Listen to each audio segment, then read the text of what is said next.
What is up, everybody? AEC's Ep.4. We're coming at you right now. Once again, every Monday we record these, and Tuesdays they go live. So make sure you guys do like, subscribe, comment, and share. And yeah, let's get right into it. So, Briz, how many tournaments did you get this past week, and how did you do? I think I played a couple, but the main one was in El Monte. That was worth ACL points on Wednesday. Okay. Boards are playing super sticky. Like, actually, I've never seen a Viper R not move, and it was moving only about 8 inches, so it wasn't moving very much. Through the rounders, I ended up only shooting like a 7-something because I was really just trying to block and just get really good at rolling. That's kind of my goal in the game strategy, because I know you're more hole for hole, but I definitely would prefer to block and just roll and kind of create chaos on the board. Right. We ended up sitting 11th out of 22, so not the best spot. They had the option of, well, they flipped a coin for Cornelius or one in middle, and I was really hoping I just wouldn't get one in middle, because obviously I'm trying to get as many ACL points, right? Like, pretty much if I go 0-2, you get about 30, because I think there was only, something like that. You take dead last, but luckily it was 1-2, so we ended up winning our first 2 games. Played pretty well. My partner liked throwing the wingmans. He just threw fast side. Pretty much was hole for hole for the most part. If he came up short, he was pretty much in front of the hole. And every time I told him to airmail, he really didn't miss an airmail, he was actually surprised with himself. Nice.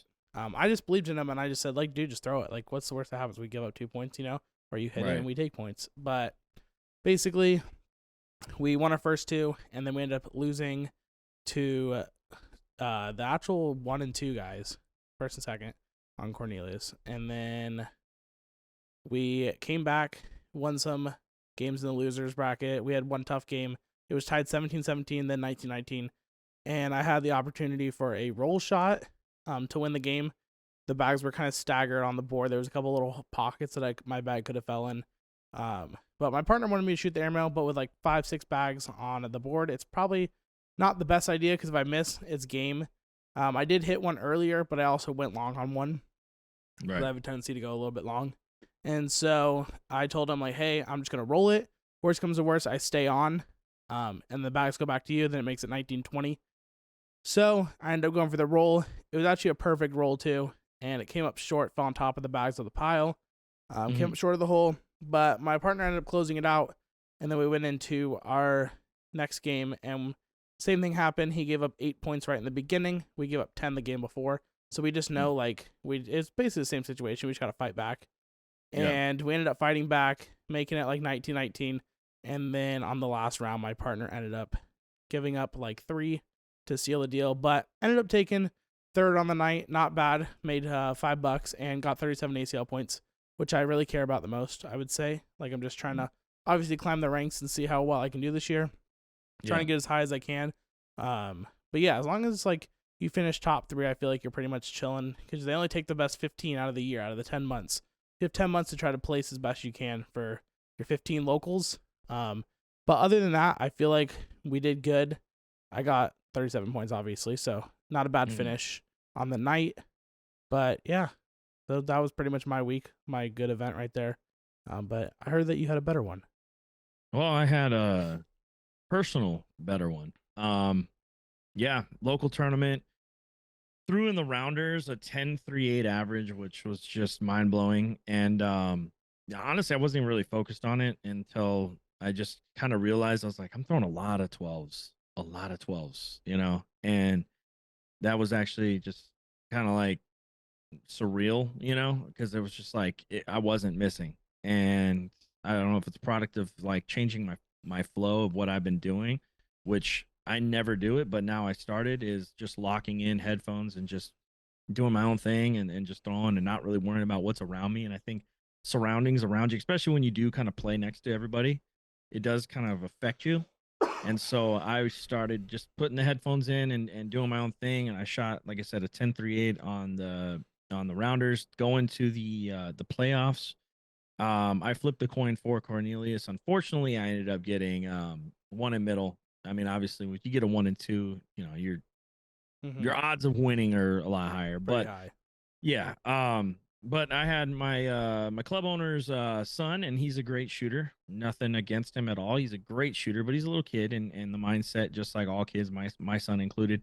When they're getting points scored on them, they kind of get a little rattled. I know that Mhm. his dad will film like the matches now too, and I think that just kind of helped, add some extra pressure on him because he knew he was being filmed and Mhm. whatnot. And then when the points are, stacking up against him, it just makes it a little tough. But, still shout out to the little dude because we did take second place. But overall, I shot a 43% four bagger percentage on the night, which was nice. I mean, to me, that's, No, that's really good. And you yeah, shot quite a bit of rounds too. It's not like you just went in and only shot like 10 rounds and then, no, definitely not, man. Especially because me and the other highest player in our club, we were like one of our games was um I think it was because it was double elim that night too, and they ended up taking king seat in this game. But I think me and him together, we shot 10 four baggers total. I shot six and he shot four, and they just kept coming. It was crazy. We were up in that game. We ended up losing 21-20. I told little man, I said, hey, don't give up 6 points. I probably shouldn't have said that. Don't give up six no, that points. definitely made him more nervous. Yeah, He's because like, it the was one thing I can't do is give up 6. yeah. And I said, hey, it's 20-15, bud. Give me another round. Mhm. I don't care if you I don't care if you give 5 points up. I don't care. And then it was 6 points and we lost 21-20. But we fought through that. Again, we won our next game pretty quick. So, Mhm. burned through that one. And then we went back into the finals and we ended up losing that one. It was 21-18, but I still shot like a 10. I think it was a 10-5 in that game. And the game before that, when they knocked us into the losers bracket, I shot a 10-7-8 in that one too. So, just some really high rounds. And they were long too. They were not short, like, Mhm. 4 rounds and done. Like, no, it was like 10 plus rounds. So it was a long game.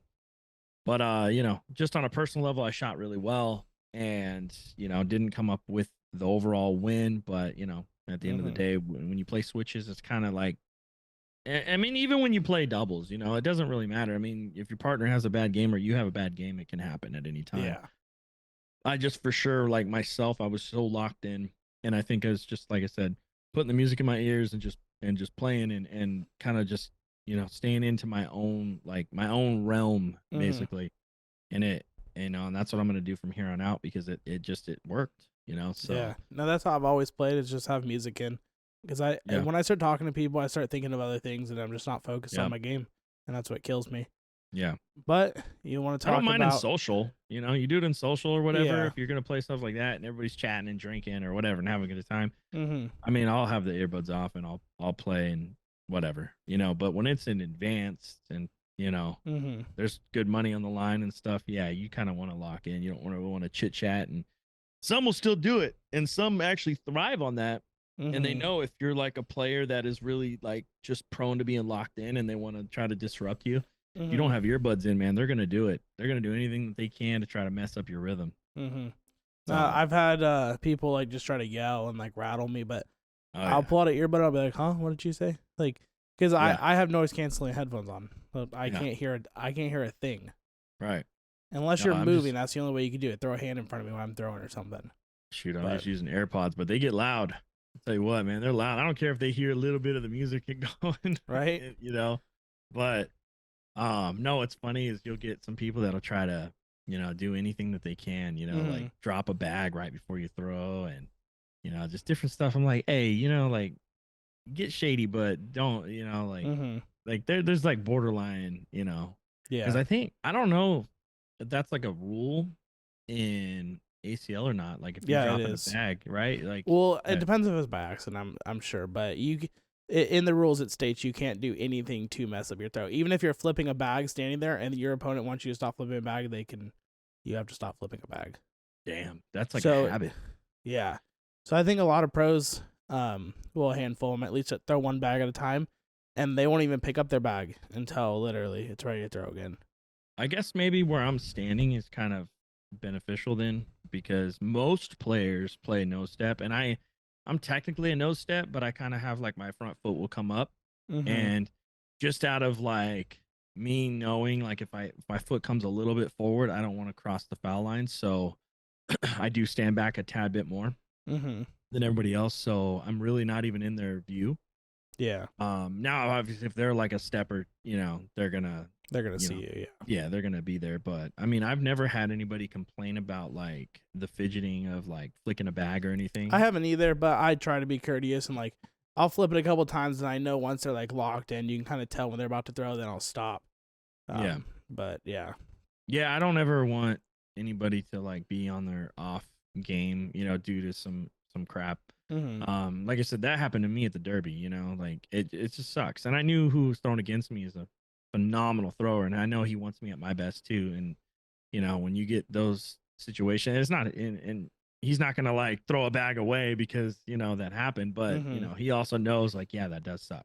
Yeah. Um, but yeah, no. So overall, it was a really good day. I didn't. That was the only tournament I played. I'm been just getting a lot of practice in at home, Mm-hmm. hours, spending hours because I know we got the big regional coming up. So Speaking of the regional, there are some heavy hitters in open singles. I know oh we're yeah, both playing open singles, taking on the challenge. hey, I but we're think not afraid of the challenge, man. That's why we no, two joined people that open really singles. stick out to me: Justin Burton Jr. and Logan Chamberlain. Yeah, Those are two two that big names in really, there. really stick out to me. I mean, you got the Cobb brothers. Yeah. You got just a bunch of heavy hitters. Let me pull up the list right here. Oh, there's a ton of pros coming. That is two big names that everybody knows. If You you're in got the Caleb Batson, yeah, literally Batson insane. is You Batson's got like one of the best four bagger shooters, man. yeah, no, that one game it was insane. What is And he was 91 for 96 or something like that? something like Yeah. that. It's literally Yeah. ridiculous. But yeah, you got like Maya Cup. Like I said, the Cobb brothers. You got Noah Wooten coming, Hunter Thorne, Tony Smith, just Mark Lopez, great shooter too. Tony Yeah. Forbes, Spencer, I got some boys from Fabinor, the Brotherhood coming. Ty Morris, like just crazy people Yeah. shooting out there. Gavin Cano's coming, Yeah. Jimmy Humans, Ryan Windsor, and Yeah. then obviously my partner that I'm playing doubles with, Justin Dermody, throwing some black sheep bags first year pro. But I mean, hopefully we could take it down, do some damage in there. I've never played with him. I actually met him at Spencer's. He actually started DMing me because he watched my videos, and that's kind of how we became like talking and became friends and whatnot.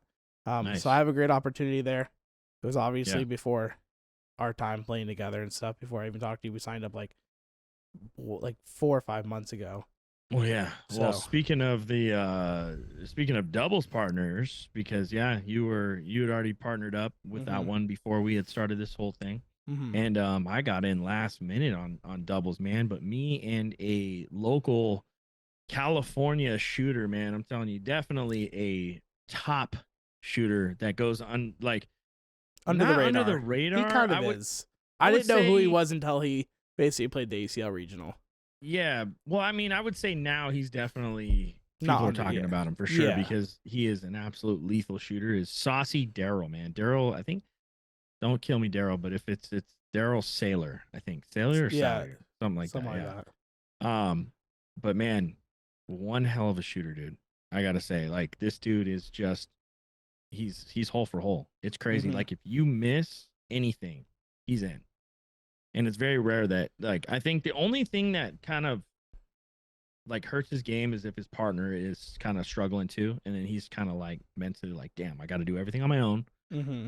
And and then I think that's kind of goes for a lot of players if they're like, I'm doing everything on my end. Well, and, that like, I know that affects me help, too, is so. because I feel like when I get a partner that may not be keeping up or something, I go for more like stupid shots because I'm trying to make up for their losses, and then I end up screwing myself. Well, I think personally, man, I think me and him can make a good run in the open doubles.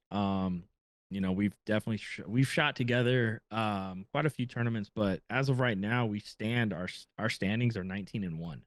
Mm-hmm. We've done really well together, and we've taken out pros already. Local pros. So our next tide of the tails, however you want to say it, but we'll be taking on some of these really big ESPN moment players, and will we get the opportunity to match up against them too, because there is a ton of players. Will we do we draw the card of playing one of these guys?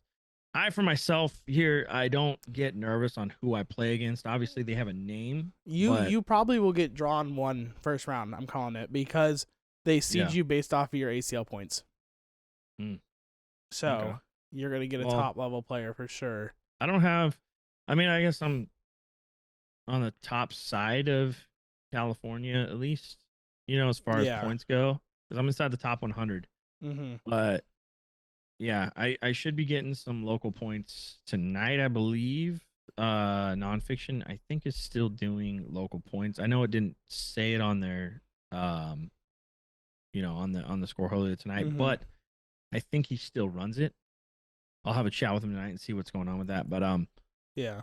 But yeah, no, I'm excited for Bagsmania. I'm excited because of the fact that we're going to be playing big shooters or have an opportunity to play against big shooters, and that is just going to let us know where we stand. Yeah. When I'm shooting hole for hole, or I'm playing against, strong blockers, most of the pros will block just to kind of see what you do. And it's an IQ game, but it's a hand-eye coordination IQ game and a lot of mentality to it as well.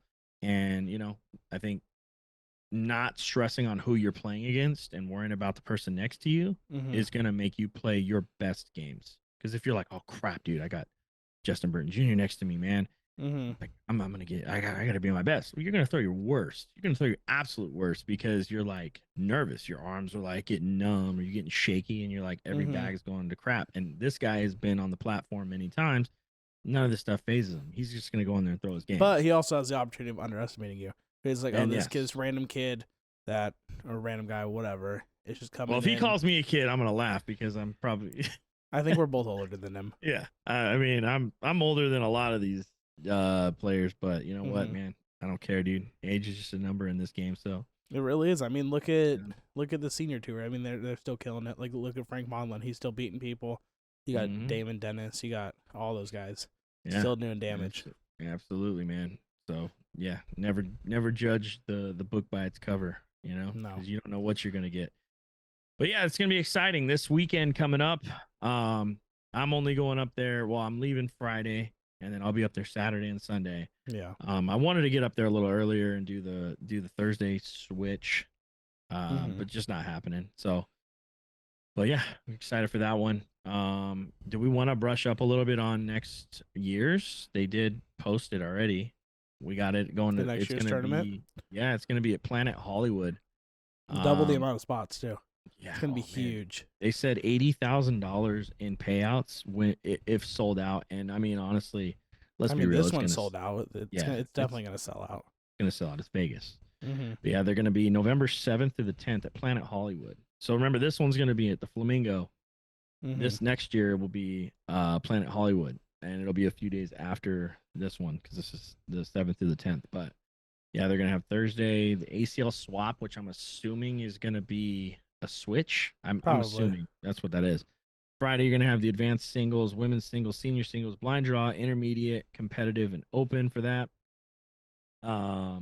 Saturday, you're going to have the intermediate singles and competitive singles and the open singles. And then you're going to get Crew Cup that's going to start at 7 o'clock that night for advanced and competitive. And then Sunday, you're going to have doubles again. So it's kind of the same. It's pretty much the same format. Yeah. So yeah. But $80,000 over. It says over $80,000 for sellout event, and it's gonna sell out. I mean, it's Crown City Cornhole, man, and Dirty Bags together. Presenting a huge. Well, and who doesn't want to go to Vegas and play cornhole? Facts. A lot of people just want to go to Hollywood. Exactly. Yeah.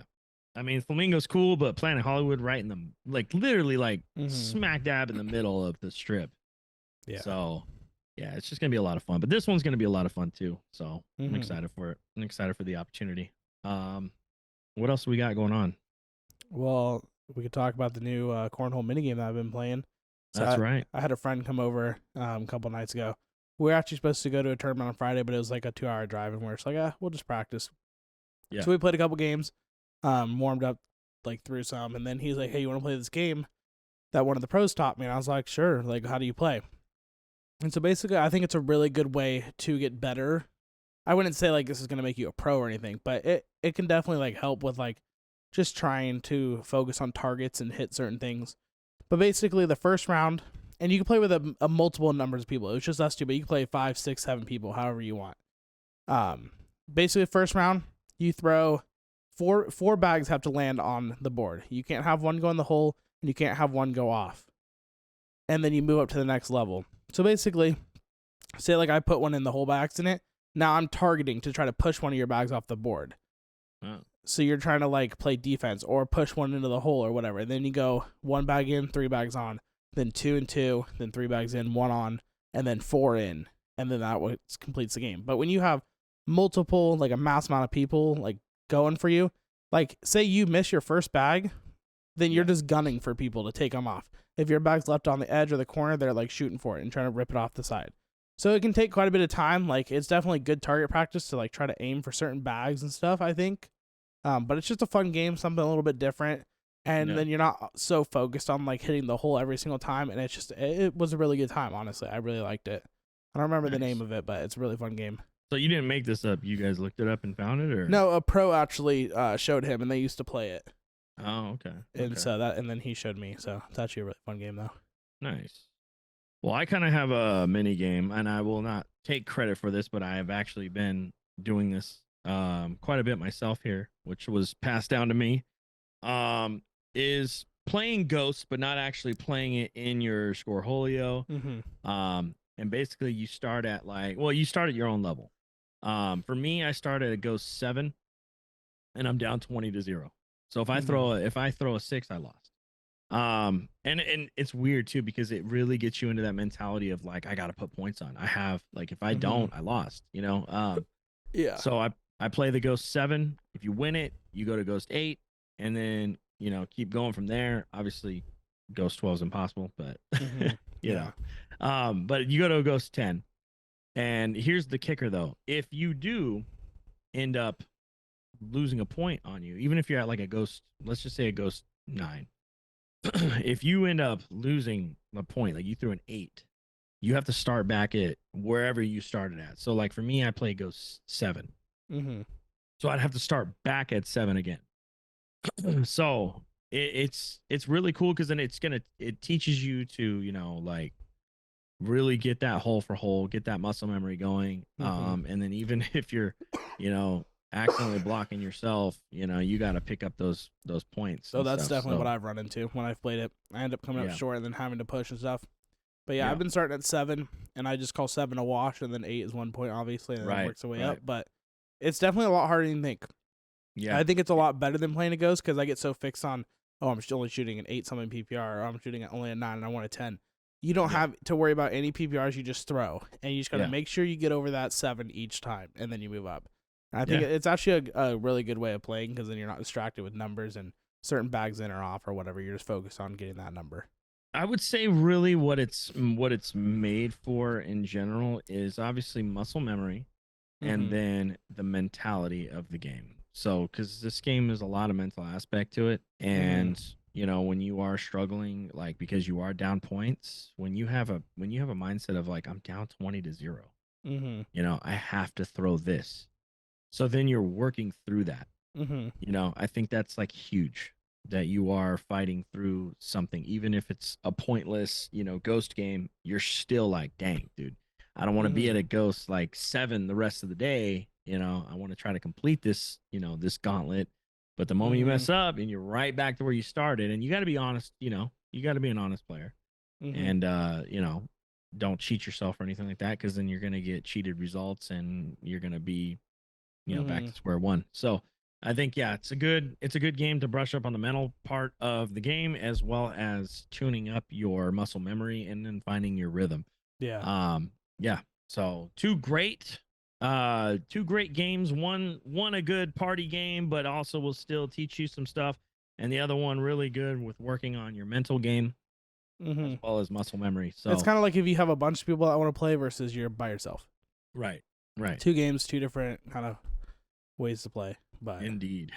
So what we got Oh, we got conference. the Western or the West Conferences coming up. Mm-hmm. This is save the dates, guys. Everybody out there who is in the West Conference area. How big is the West Conference? Is it like go all the way to Utah and I mean, up, like to Idaho, or well, I mean, I know that we got Arizona in we got there. Arizona? I'm sure New Mexico's in there. Are we Are going that they, far? Is it? Is New or is it Mexico's? only Or is like, it, I think New Mexico or might maybe be it cuts one. off at like Arizona, Nevada. I don't know. We'll have to look that up. But I knew know the few dates that are coming up for some conferences. And obviously one being the state championships. Mm-hmm. But conference number one will be January 19th through the 21st, and that's gonna be in Gilbert, Arizona. Then conference two, we're gonna be looking at April 12th through the 14th, and this one's gonna be in Upland at the Upland Sports Arena. So That's pretty you much know, kind of home for us. 2 hours. yeah, Well, definitely for not too you, bad it's for it's close, but yeah, about 45 minutes yeah. for me. Then you're gonna have the state championships, May 24th to the 26th, and this is gonna be at the Plex in San Jose. So a little bit of a drive. Mm-hmm. Also Gilbert, Arizona. I mean, I'm looking at like still like a 6 hour drive that way, Same, but yeah. then for May, I'm looking at a 6 hour drive to get to San Jose. However, Mm-hmm. worth it, because that's the state championship. So, Well, just a because few you dates. get two conferences in one state for your points Right. for ACL, so you basically have to hit them. Because what? There's only two conferences, right? In Yeah. one state, yeah. So you have to hit those tournaments no matter what if you try to Facts. maximize your ACL points. So if you guys are trying to do that, just be aware. Look up in your area if you're not on the West Coast. Make sure you save those dates and get to them. Oh yeah. But obviously, I'm still trying to make it to two opens. Not really sure where yet, because I mean they're all East Coast, Midwest right So now. far, But I'm sure they'll come our way a little bit, even if we have to drive a little bit. I definitely want to hit those to try to I, maximize my points. if I'm not mistaken, I think we are gonna get. I know for sure we should be getting one in Mesa, Arizona. Mm-hmm. There's usually an open that's in Mesa. There And I was heard one last year might too. be in Sacramento, which is kind It of a might be drive. But Sacramento, but I also heard there might be one in San Diego. oh, really? Yeah. So Okay. I mean, I'm not 100% on those. I would say for sure we're gonna get a Mesa, Arizona. There has to be because they Whole usually nine have one there. yards usually. Yeah. Yeah.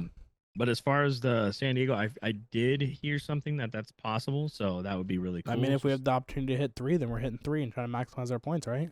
yeah. I mean, I'll make my way to Mesa for sure Yeah. if they got one coming out there. I mean, if I have to, I'll you know go farther. But Mm-hmm. as far as like not being a high end professional who has the income to travel to all these right now, Mm-hmm. we got to take what we can get and then go from there. But a good way to get some more experience and to play against players we haven't played against or haven't seen, Exactly. and just kind of just keep getting your feet wet and throwing against everybody that you can possibly throw against. Mm-hmm. And that's one of the things that I recommend. Don't consistently just throw against your same club members. And then you go, and then you're like, oh, Well, I because dominate. you figured it out. You figured out Yeah, what each person is. Are they blockers? Are they hole for hole? Do yeah, they are they consistent enough to go with you or whatever? But when right, you start going to other places, it takes you just have to play your game pretty much. It yeah, like will take a toll on you if you're trying to always figure out what their game is because they're already gonna have you beat by the time you figure it out. So it's play right. your game. Maybe if you see a thing here and there, like if they struggle with the block, but especially at the high levels, like they're gonna be able to do everything Oh, for no the most doubt, part. no Maybe they doubt. don't roll, but they hit every airmail. So it's like you pretty much just stick to your game and just play your game and figure out how Yep, you can do your part the best, and then that's pretty much what you're banking on at that point. yep. Play around, as many clubs as you Mm-hmm. can get to, and just play against different calibers of players. There is a ton of styles of players out there that I Oh mean, yeah. you'll get a lot of the hole for hole guys, and some are Mm-hmm. significantly better than others. So that comes down to you. Are you gonna match them hole for hole and try to beat them? Do you block them? What what I mean? So Mm-hmm. really, the best way to do it is play against them as many times as you can. But don't Mm-hmm. just stay in one place. You know what I mean? Like Yeah. get around and play against as I've much people definitely as done you my fair share of can. traveling. Right. Usually go to anywhere within 2 hours to play local tournaments. Yeah, I try to I try to do the same thing, man. I mean, we got the local Wednesday one. Mm-hmm. But yeah, overall it's you're still need to get around and check out all these Mm-hmm. other clubs that got their players, because I mean there's a couple of them, man. Nonfiction's got some of the top shooters right now. They got a really cool program going on over there. So of course they're Mm-hmm. gonna have a lot of crazy good shooters. Yeah. Crown City obviously too brings a lot of talent to the table. So those are two really big clubs as Mm-hmm. far as big shooters. But those guys always play against each other. Yeah. So, you know, and Mm-hmm. then when you are new to the game or new to playing against them, they kind of got that edge, Yeah. because they've played against a lot of different talent. Mm-hmm. So, yeah, the best way to do it, that's what I did, man. When I first started, I was doing pretty good at my local club, then went down and, found out I wasn't as good as I thought I was. And Mm-hmm. got wrecked as you should. I mean, some of Yeah. these guys are putting in a lot of time and work and stuff, and Oh, then and it will show. Like if you're putting in 5 hours and someone else is putting in 10, it's gonna show. It definitely yeah, is. I mean, it's crazy if It's they're pretty putting in much like 10 any hours a day. sport. I mean, that is nuts. Yeah, but Yeah. over I mean, if exaggeration a you little have 10 bit. hours in the day and you have the determination to do it, I mean, Be my guest. your shoulder's going to be hurting. Right. So, we got anything else on this agenda today? Not really. That's about it. Aside Yeah, we talking did. about the cornhole community, how cool it is. Yeah. Obviously cornhole is a great like community to be a part of. They Yes. obviously do fundraisers and stuff, and it was kind of cool to see that the thing that happened in Maine. The unfortunate tragedy that Yes. happened in Maine. They posted about it and Terrible. everyone signed up. I want to say it had over 9,000 signups for the tournament, which is really cool because everyone's showing their love and support for what happened. Right. But it's just a great community to be a part of.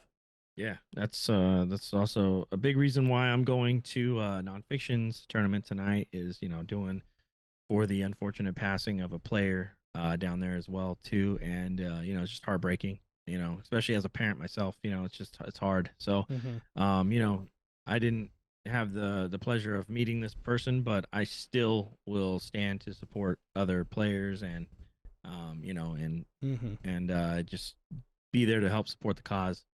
So, I'm looking forward to being down there and seeing some cool faces that I haven't seen in a little while since the Derby actually. But yeah, I want to go down there and play my best and enjoy my time down there with everybody. And yeah. Yep. Well, that's gonna wrap up episode 4. Make sure you guys like, comment, and subscribe. Absolutely. Turn on the notification bell. We're posting them once a week, every Tuesday.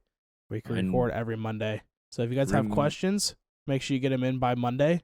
Right. Comment them down below on this, and we say them in the next podcast. And also, Richard, you're sponsored by Brotherhood. You got a code. Yes. Code Nyberg10. You get your Brotherhood gear out there. He's just coming out with some amazing designs. I mean, if you're the stylistic kind of person, even like myself, man, he's got a lot of great bags out there, and the merch is just awesome. Does very, very well with that. And just get in there, get yourself throwing like a pro today and grab some new bags. Anything from Bedlams to Wingmans to Guardians to Steel Rains. Get them out there on the boards and start having fun. But yeah, use that code and it helps myself out, obviously, as well as helps out the company and get you guys into some really cool merch and get yourself some really cool bags. But that's going to do it for episode 4. And you got anything else to say? That's going to be it, man. All right, then we'll see you guys in episode 5. See you later.